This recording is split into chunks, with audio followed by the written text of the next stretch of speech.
Welcome to this episode of Green Pastures. Our topic for today is the challenges faced by working parents in raising their children. We have a great group of panelists here today. I am Nixon Jerome. I am from Cochin. I work in Merchant Navy past 28 years. I am married. I have 2 kids, boys, and a loving wife. I am Irvin Miskit. I am from Mangalore. I've been working in Saudi Arabia in a company called Plantic Arabia as a cost controller. I'm Ellen Gail Hendricks from Goa. I've been born and brought up in Oman, and I've been working there for the last 6 years in an oil and gas company. My name is Hani Gomes. I've come from West Bengal. I was working in Delhi for a year as a trainings coordinator, post which I worked as a school counselor. My name is Maria Thomas. I'm from Australia.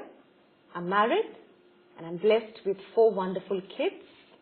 Okay, so Sister Maria, what would be your views on this topic?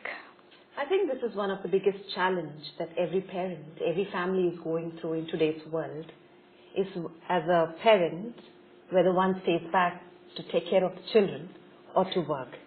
I still remember my father was the only working member. He was the only person who used to go to work. And we still managed. But today, I feel that both the parents have to work if we want to give a decent life to your kids. But there are challenges associated with that. There are positives, there are negatives. While trying to give the best life to our kids, as a parent, maybe I am not giving them what they need, taking care of what they want.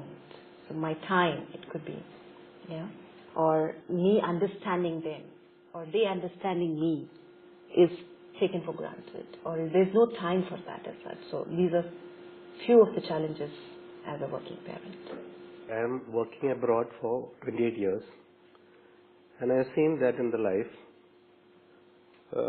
I could not love my kids, first of all, because I don't have any time. My wife was really suffering in different ways because my presence is not there. Even though money is there, that is not enough. And she bought both these kids. Still I was not there. I'm going to make money. And at last I realized that my kids, they know I am their father, but they don't know exact what father's love is. So many things will happen in between like that. 90% of the families who is working in India, who is working in abroad, husbands, so many things happen to them because the lack of their father's presence at home. Even though it is helpless to stay back home and financially get in trouble. But there is a solution, how we live according to what we have. It is not that you live abroad and make so much of money and spend it all the way. So I have faced so many things that my wife has told me so many times. My presence was not with her. My personal experience I am telling you. Because I know what is the childhood, I can feel it, but I am not able to do it. What she has faced in her life. Because I was helpless. At the end of the day, I am making money only. And the money is for nothing actually. Because she has suffered a lot for me. And still she is suffering. But I have to go to make money again. There is no end for it.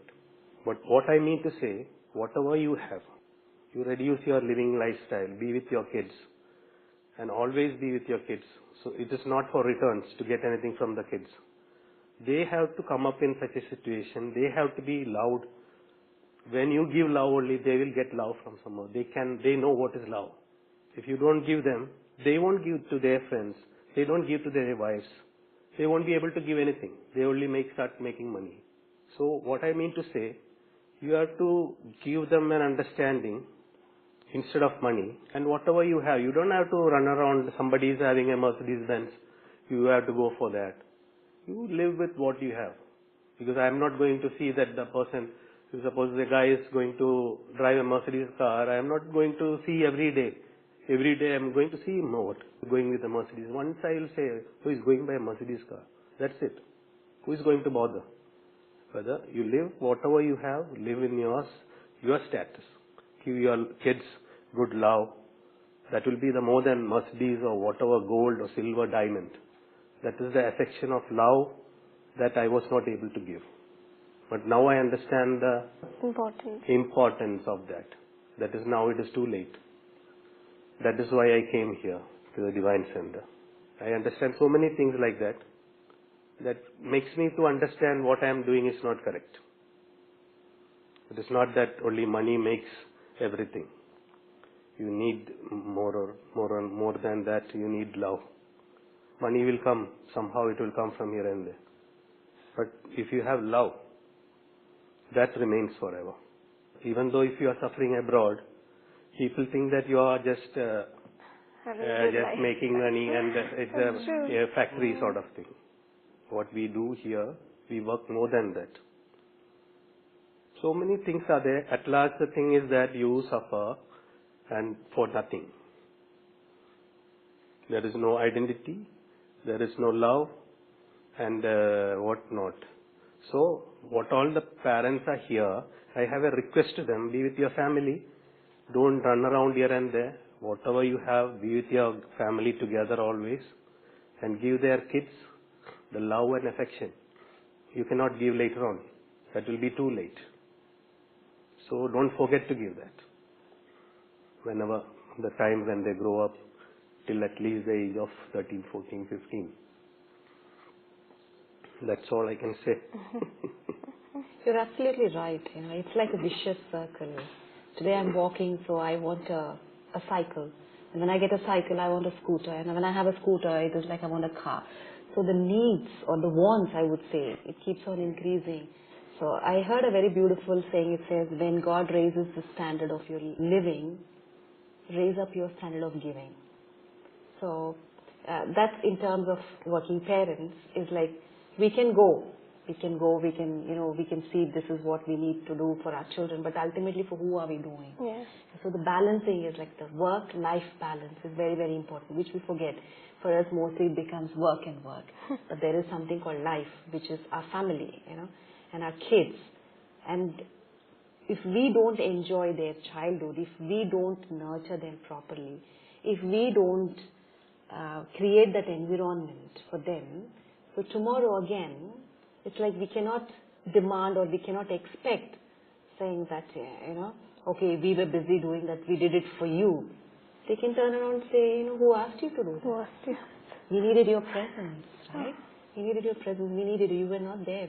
So definitely we need work because we need to bring food on the table. We cannot say, okay, I will not work and, everything else will be taken care of. So we need to kind of balance that. And like you said, brother, that balancing is very important. I would never say that, a parent should not work or like one parent has to stay at home, because I grew up with two working parents. So, but balance is what is the most important. If you can balance your family life and your work life, then trust me, your children don't even notice. Like I grew up, my father started working, obviously, he was working in the Gulf. My mother was a stay-at-home mom in the beginning. And then obviously expenses were just increasing. They couldn't make ends meet. So then my mom was like, okay, I need to start working. And my sister and I were just, I think we were about 5 or 6 years old. So ever since I can actually remember, start having memories, my parents were working.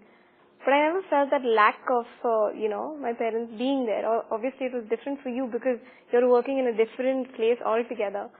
But in this case, they're working, they would come, like my mom's work timings initially were crazy.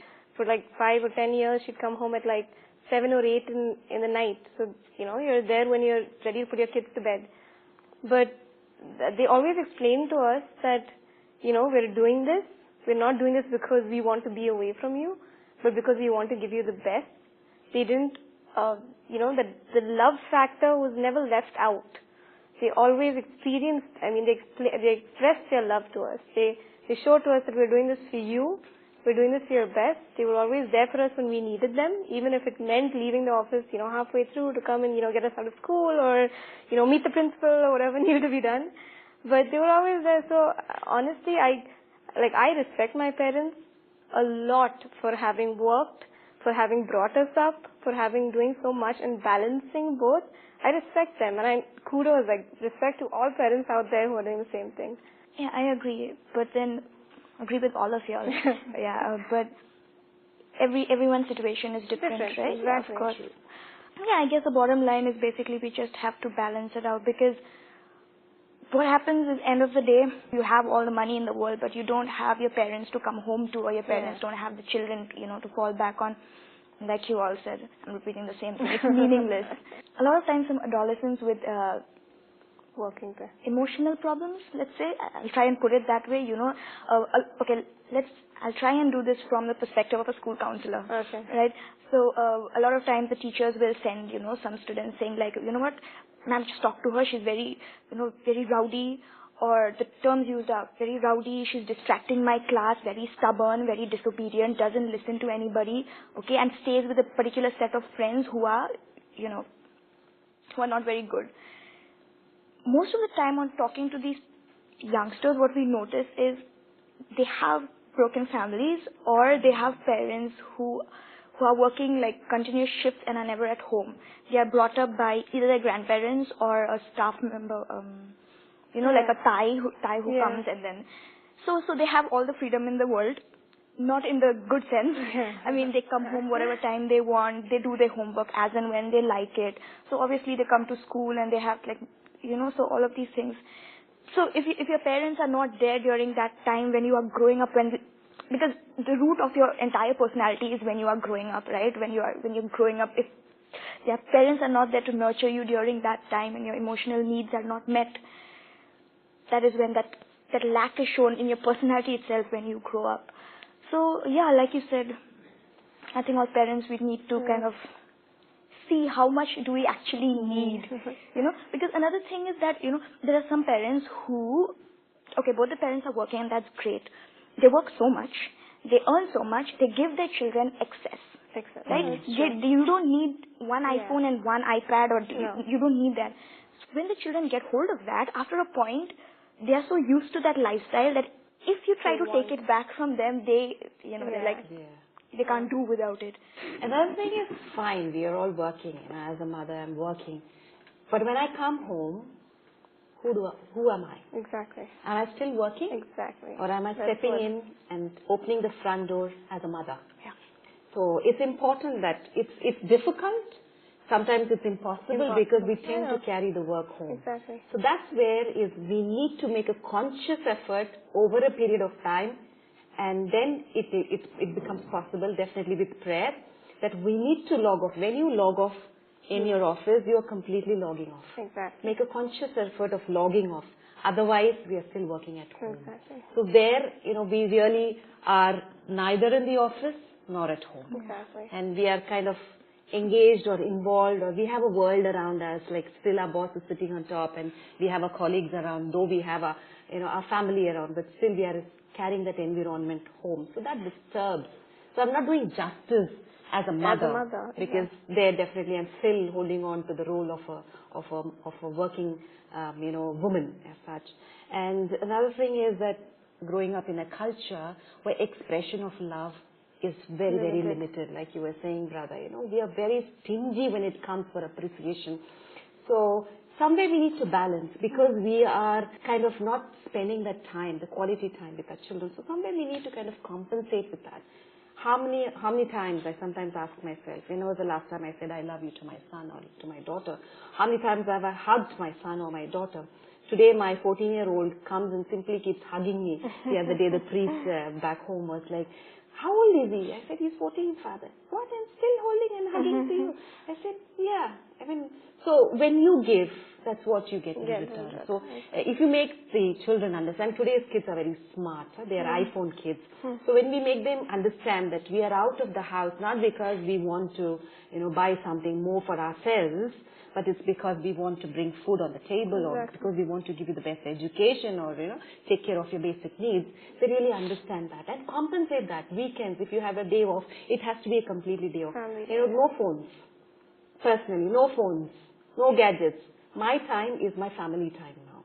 There has to be also a me time. You know, as an individual, I need to have some time for myself so that, you know, I can also do justice to the other roles as such. So maybe small things like this, because we definitely have a lot of challenges as working parents, because we are taking on so many dual roles as such, and we are trying to justify to each role that we take on. So small things like this can really help us and can help the kids and keep the families together. It depends on the place of work you do also, because now I've seen in Saudi where I work, only man works. And if your salary is not up to that standard, you can't get your wife or your kids. So what happens is you have to leave them back at your home place. And then you have to work for a year. And you don't have that flexibility. You might have day shift, you might have night shift.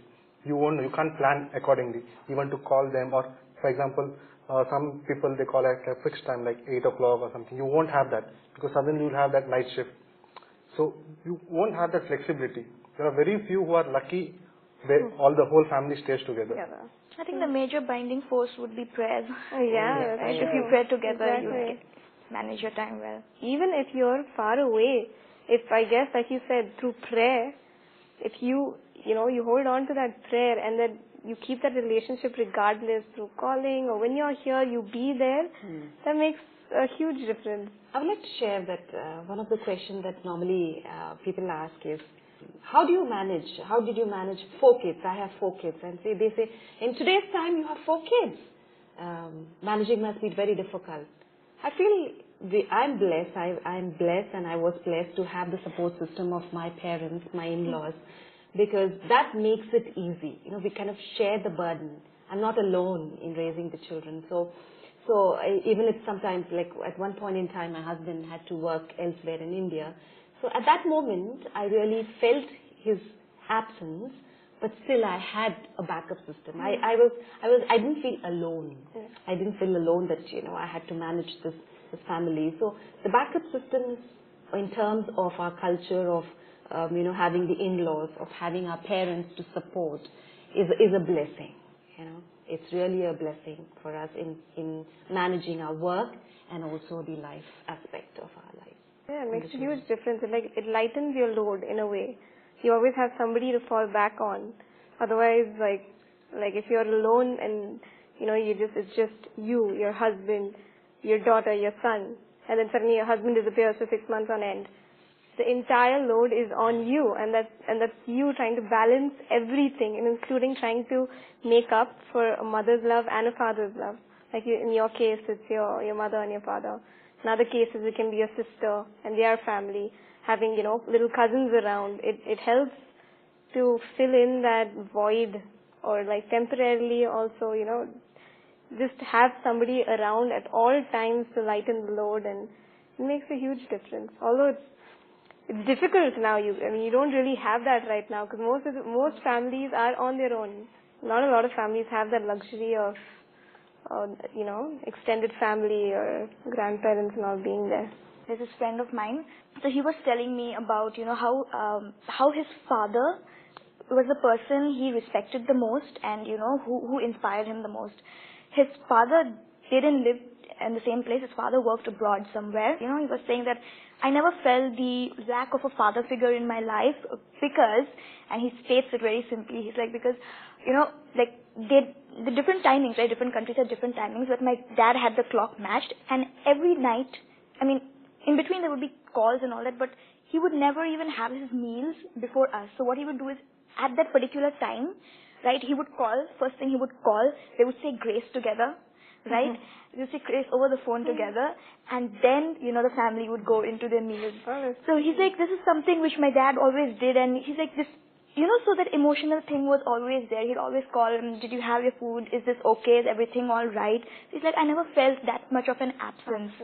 So I just thought I should mention that, when we were talking about emotional support. So when the kids see the struggle that we go through, definitely they kind of understand. And maybe as parents also, we need to be verbal in expressing, sharing, okay, I had a very difficult day today, so that they know we just don't just go off and come, have a easy day, sitting in an AC, and that's not the life that we go through as such. So give them an understanding of what we are also going through, so they're part and parcel of that difficult phase that we are going through. So make an awareness. an attempt to inculcate or to bring them in and make them a part of our struggle. Yeah, what I've seen is in case of being a working mother or a working father, I feel like it's hard for y'all more so, because for y'all you feel like you're depriving your child of love, or you're depriving your child of something. But I mean, again, everything I'm speaking of is out of my experience only as a child growing up with two parents. And there were days that my parents wouldn't be home till like 7 or 8. My mom used to feel bad about not making hot food at home for lunch. And because I grew up with so many kids who their mothers were stay-at-home moms, and they would make a new, for breakfast, you'd have a hot meal on the table. Lunch, you'd have a hot meal on their table. So even now, they're just they cannot, you have overnight food, leftovers, they cannot microwave their own food. And I'm just like, what? I lived on microwave food, There were times lunch, it was not possible. And we were obviously never okay with wasting food. So we make a little extra dinner time, and, we'd have fresh breakfast, and lunch would usually be my sister and me coming home, microwaving food, eating our lunch, and in no way did we feel that we were deprived at all. In fact, I used to boast about it, but I had leftovers yesterday. It was just, I felt so grown up, it's such an adult thing to do. But I never felt deprived of anything.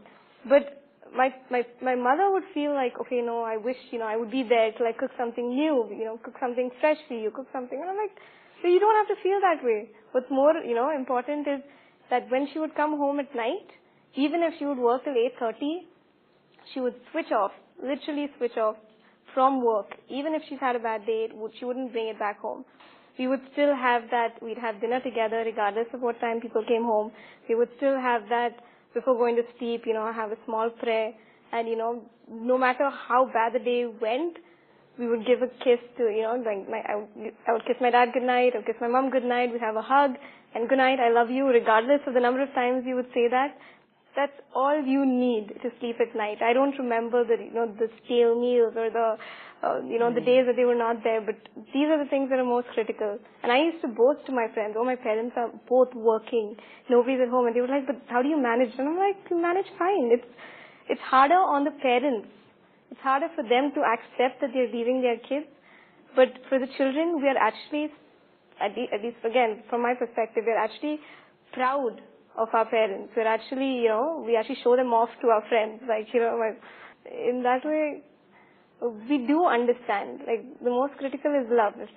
If love is expressed through action, through the work you do, that is enough for children. Thank you so much for sharing. I feel like looking from that perspective. Yeah. Yeah. So as parents, we need to kind of also keep in mind that we are making them independent. Yes. And for me personally, from my personal experience, is before any job change, pray about it. That has worked. Every job change, when you're thinking about it, lift it up in prayer. So then God is involved in that decision. And for me, He has opened up doors. When I look back today, each job that I have worked for, I have seen Christ with me. And especially as parents, as working parents, if we have to really, really go away, then really, you need to be convinced about whether this is the will of Christ. And then only if there's a need be, then take that step. And then God will take care of the rest. So prayer is very important. It really helps us in all aspects, especially as working parents, to take care of the family. Thank you for joining us for this episode of Green Pastures.